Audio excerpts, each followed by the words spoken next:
이렇게 풀이를 했을 때 인구 100명당 한두 명 정도가 같다고 합니다.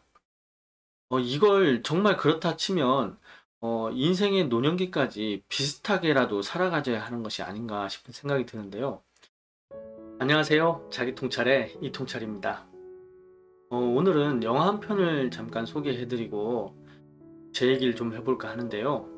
여러분들께서는 손금과 관상 또는 역학 이런 것을 보는 이유가 뭐라고 생각하시나요?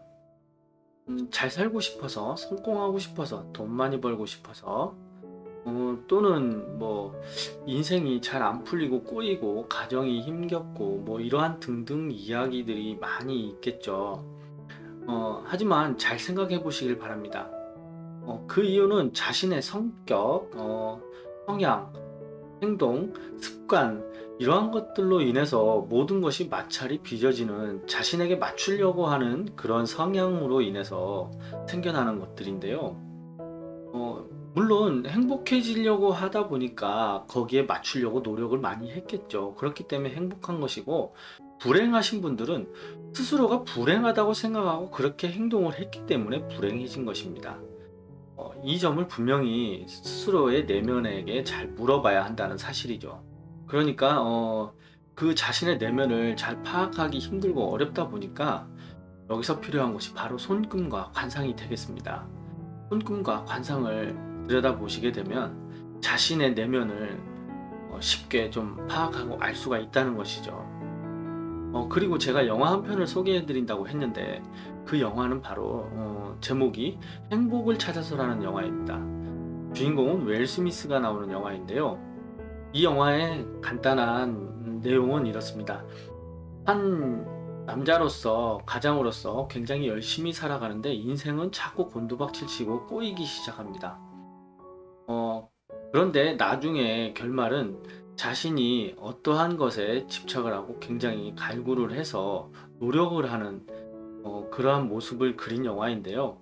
여기서 나오는 아들이 하나 있습니다. 웰 스미스의 아들인데요. 아들이 하는 이야기가 있습니다. 한 사람이 물에 빠져 있는데 보트가 지나가다가 구해줄까요? 라고 물어봤더니 하나님이 구해줄 거니까 그냥 가시라고 합니다. 그리고 두 번째 보트도 똑같이 지나가는데 똑같은 방식으로 보내게 됩니다. 그리고 나서 죽은 뒤에 하나님 앞에 가서 물었습니다. 왜 날 구해주지 않았냐고. 그랬더니 하나님이 이런 얘기를 했답니다. 보트를 두 대나 보냈잖아 이 바보야 라고 하는 그 대사가 나옵니다. 그렇습니다. 모든 것은 자기의 사고방식, 생각, 판단에서 모든 것이 이루어진다는 것이죠. 영화에서도 마찬가지입니다. 웰 스미스가 굉장히 열심히 살긴 살지만 모든 것이 불행의 연속은 자신의 행동, 결단력에서 오는 잘못이라는 것을 확실하게 좀 보여주는 그러한 영화가 아닌가 싶습니다. 한 사람의 인생을 제대로 좀 굉장히 섬세하게 디테일하게 그려놓은 영화가 아닌가 싶어서 한번 추천을 드려봤는데요.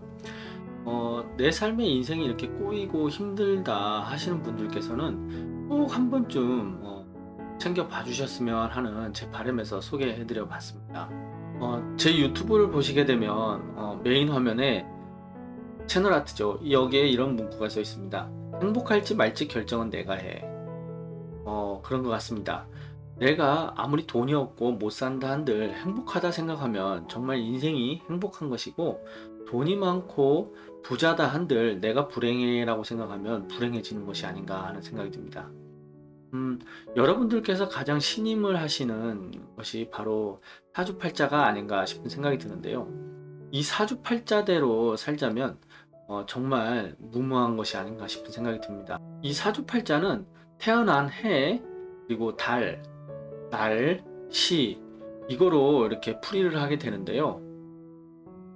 전 세계적으로 이렇게 풀이를 했을 때 인구 100명당 한두 명 정도가 같다고 합니다. 이걸 정말 그렇다 치면 인생의 노년기까지 비슷하게라도 살아가져야 하는 것이 아닌가 싶은 생각이 드는데요.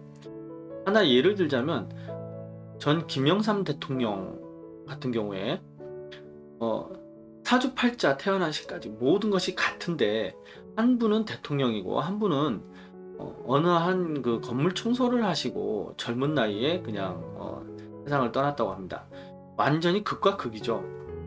이런 것과 마찬가지로 다른 대통령분들께서도 같은 사주풀이가 되신 분들이 심심치 않게 많이 볼 수가 있습니다. 명리학도 마찬가지입니다. 이름이 똑같다면 비슷하게 사라져야 하는 것이 아닌가 싶은 생각이 드는데요. 어느 한 사람은 굉장히 유명한 사람, 명성을 떨치고 있는 사람인데 반면에 한 분은 또 노숙자로 살고 계시고, 그럼 정말 그게 왜 그런 현상이 벌어지는가에 대해서는 스스로의 내면이 어떠한 가치관을 가지고 살아가는가를 잘 한번 물어봐야 한다는 사실이죠. 그 가치관, 그 개념, 자기만의 신념이랄까요? 뭐 그런 것들을 정말 알기가 힘들지만 그걸 알기 위해서 도움을 주는 것이 바로 관상하고 손금이라는 것을 분명히 좀 아셨으면 합니다. 그래서 다시 한번 말씀드리지만 손금과 관상 보는 목적성을 좀 다르게 해주셨으면 하는 바람입니다. 얼굴 관상은 살아오면서 행해온 모습이라 생각하시면 되고요. 손금은 자신이 생각하는 가치관, 그리고 내면성을 그대로 나타낸 도화지라고 보시면 될 것 같습니다. 그래서 손금과 관상을 보고 여러분들의 앞날이 행복해지는 그날이 오시길 바랍니다. 영상 이렇게 끝까지 봐주셔서 감사하고 좋아요와 구독은 무료라는 거 잊지 마시고 꼭 좀 눌러주십시오. 감사합니다.